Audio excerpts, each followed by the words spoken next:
This will be a pretty short video. I wanted to give you guys an explanation of, well, why I will never have a sunroof again, and also just a little treat for everybody watching.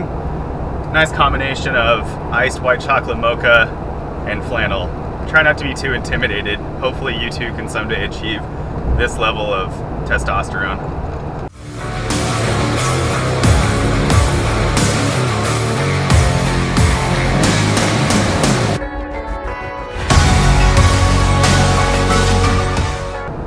My first truck had a sunroof, and full disclosure, I absolutely loved it. My wife is a huge sunroof fan, and fortunately I crashed her last car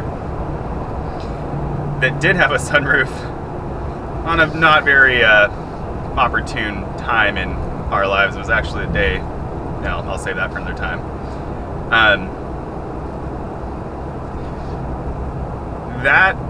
It was kind of hard to say goodbye to it, but here's why I did.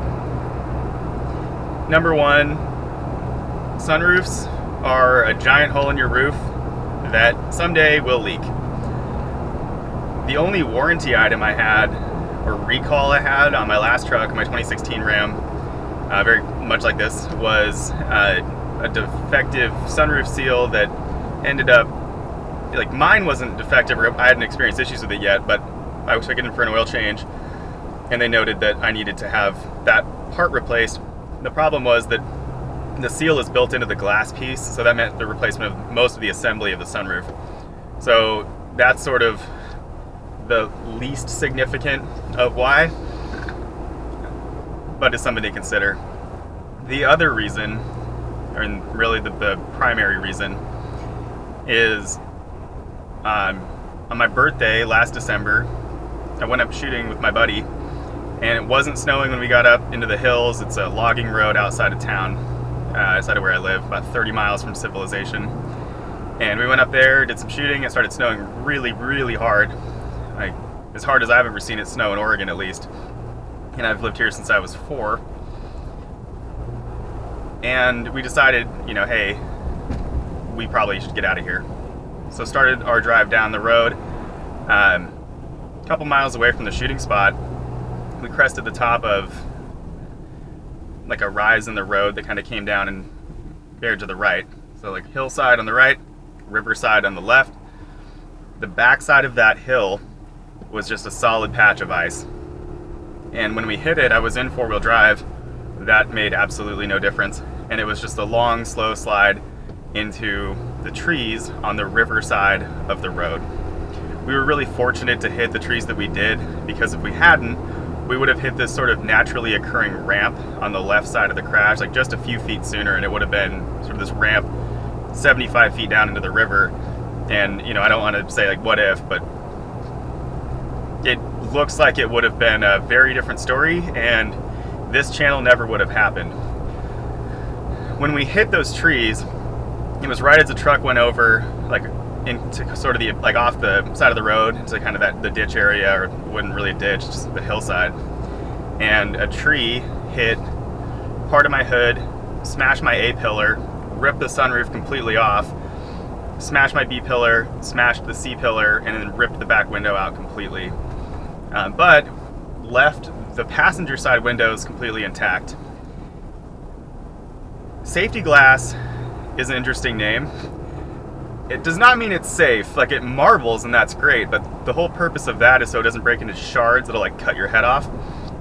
So as I'm kind of in the lower area of the truck in the driver's seat, I got this safety glass shower from the sunroof, which is sort of like the first middle finger from the universe.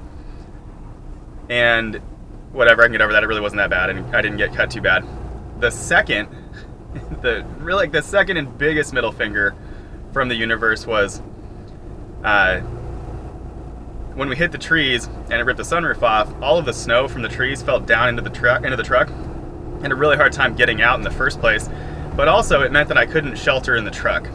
So, 30 miles away from civilization, about 15 miles away from the nearest potentially phone,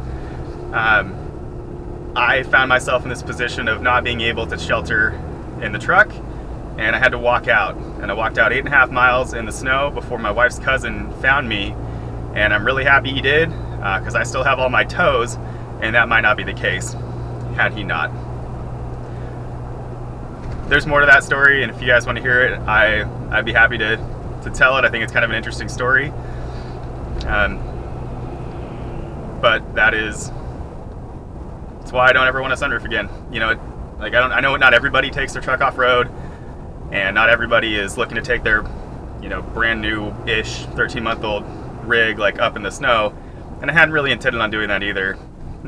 Like what I'm getting at is, this is the most capable vehicle I have ever owned, and so it's likely to be the vehicle that I take places where, you know, I'm not necessarily close to people, or, you know, just a bit remote. And for me, just looking at being realistic about the possibility of the worst happening, and then what you can do to manage that. Had I not had a giant hole in the roof, I still had, you know, the left side or the driver's side of the vehicle, all the windows were smashed out, but there would have been enough shelter had I not had a sunroof that I could have sat in there and not hiked out in my not waterproof Romeos, jeans, and that North Face fleece over there.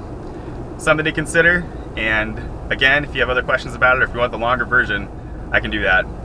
So that's just a brief video for the day. Thank you again to everybody who is new to my channel, and for my returning viewers, I appreciate you guys. And again, I'm pretty blown away with all of the questions and everything else. So thanks a lot.